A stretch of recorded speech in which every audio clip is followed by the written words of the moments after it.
Hello, moviegoer! In January, the audience can expect two musical biopics at once about Robbie Williams and Bob Dylan. A meeting with a famous vampire, Earl Orlock, and the iconic werewolf Wolfman, Cameron Diaz's return after a 10-year pause in his acting career, and Putin's death, though only on screen. And it is also in the January repertoire that one can feel a surprisingly large presence of erotic passions. With you, it's Movie Fanatic. Get ready for an exciting ride. Come to me. Nosferatu. The story takes place in 1838 in Germany. The story centers on the obsession of a young woman, Ellen Guter, and the ancient Transylvanian vampire Count Orlock, who pursues her. Robert Eggers has taken on the task of rethinking the classics of German expressionism and horror in general, and given his track record, The Witch, The Lighthouse, this venture looks intriguing at least. This is not the first time that Bill Skarsgård, he embodied the images of It and Raven, has been assigned to try on the image of an infernal creature, and he will be accompanied by Lily Rose Depp, Nicholas Hoult, Aaron Taylor-Johnson, Emma Corrin, Willem Dafoe, and others. Critics have dubbed The Novelty one of the best films of the year. Nosferatu. Tell me something. What goes on in the head of a person in front of a closed door when they don't really know if they're wanted? Emmanuelle. Emmanuelle, an auditor, arrives in Hong Kong to inspect the hotel run by Margot. Tasked with finding a good reason to fire her, the protagonist faces a difficult choice. In her search for lost pleasure, she has numerous sensual experiences and crosses paths with a mysterious hotel client, Kay, with whom she falls in love. The newest adaptation of the acclaimed novel of the same name by the French writer Emmanuelle Arsenault is the 15th feature film in the Strawberry series of films of the same name, and comes out half a century after the first film adaptation, dated 1974. The film was directed by Audrey Tautou and starred French actress Noémie Merlant in the title role. Hollywood star Naomi Watts is also among the performers. And what's your name? It's not about the money. It's about the challenge. Den of Thieves 2, Pantera. Sheriff Big Nick O'Brien is trying to track down Donnie Wilson, who has fled to Europe and is planning a new heist. Pantera is a sequel to the 2018 action film The Thieves, in which Gerard Butler and O'Shea Jackson Jr. return to their roles. In an interview with Screen Rant, the film's director, Christian Gudegast, said that the local plot is based on the 2003 diamond heist in Antwerp, which was dubbed the heist of the century. Back then, thieves stole various types of jewelry worth more than $100 million. You feeling it? Yeah, I'm feeling it. I'm Robbie Williams. I'm one of the biggest pop stars in the world. Better Man.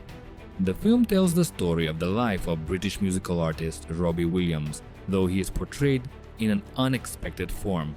As the singer himself put it, he has always felt less evolved than other people. This musical biopic offers a quirk even stranger than a heavily made-up Tom Hanks as a villain in Elvis. Williams appears as a CGI chimpanzee, created using motion capture technology. The movements, by the way, were performed by English actor Jono Davies, while Williams limited himself to voice work. So, the story starts. You can show them anything is possible.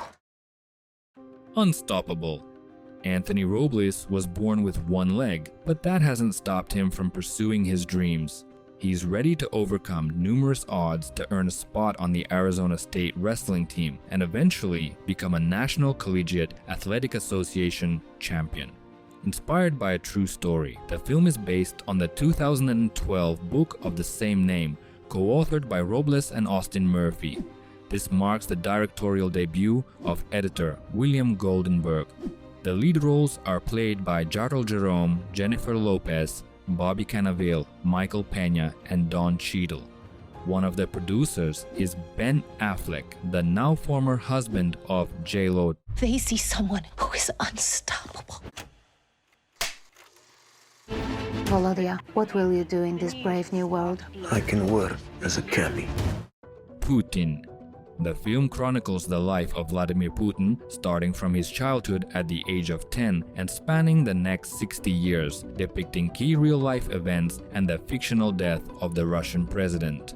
Putin is portrayed using deep-fake technology. Marking the first time in cinematic history, this technique has been used for a central character. The pitiful dictator's demise begins on January 16th. Hand your power over to me. Only I can save you. Hey, how'd you get that dog to calm down? I gave it a cookie. You always have cookies on you. Why do you want one? Babygirl. Influential CEO Romy Matisse realizes her sexual life with her husband has hit a dead end. She embarks on a passionate affair with charming intern Samuel, who is significantly younger than her. However, these games come at a cost for the protagonist. The film features stars such as Nicole Kidman, Antonio Banderas, and Harris Dickinson. Notably, the cinematic trend of exploring relationships between older women and younger men continues. Think of Anne Hathaway mingling with Nicholas Galitzine, Emma Thompson sharing an intimate hotel room with Daryl McCormack in Good Luck to You, Leo Grande, or even Kidman herself igniting sparks with Zac Efron in Netflix's A Family Affair. Anything like this. You're my baby girl. I think my husband was infected. Wolfman.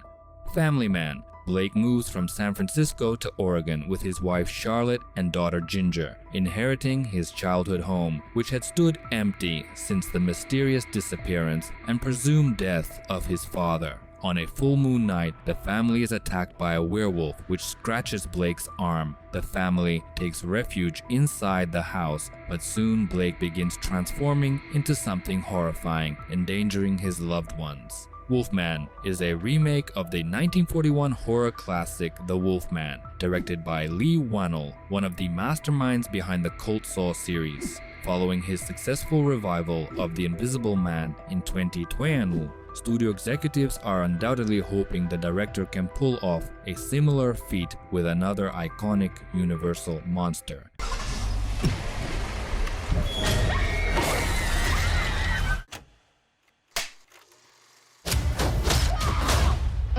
She's fine, it's not that bad! Back in action. Former CIA spies, Emily and Matt, are drawn back into the world of espionage after their secret identities are exposed. Back in Action marks the return of Cameron Diaz to the big screen after a 10-year hiatus, with even the title playfully nodding to this context. Joining the radiant blonde on screen are Jamie Foxx and Andrew Scott. The film is directed by Seth Gordon, a master of crime comedies known for Identity Thief and Horrible Bosses. Your anathies saved my life. I got these special binoculars, and they allow me to see into your soul. Really? Oh, yeah. A Complete Unknown music biopic tells the story of the life and career of musician Bob Dylan. The story will cover the time period from January 1961, when Dylan moved from Minnesota to New York, to his 1965 concert at the Newport Folk Festival. At the time, it led to controversy over the musician's use of electric instruments. The plot of the film, directed by James Mangold, who in 2005 already released a movie about the American country singer Johnny Cash, Walk the Line. The titular role was entrusted to the extremely popular and sought-after Timothée Chalamet. The title of the film, A Complete Unknown, comes from the chorus of Dylan's single Like a Rolling Stone, released in 1965.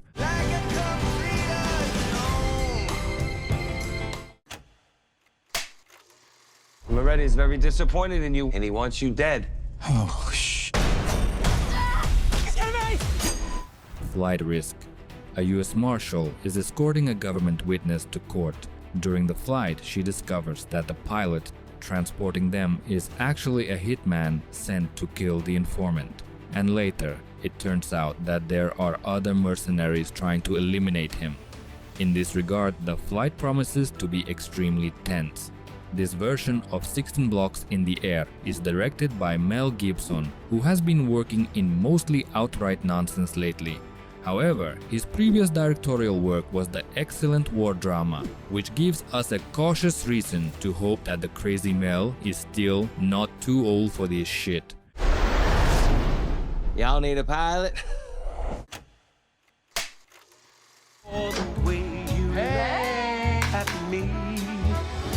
You're cordially invited.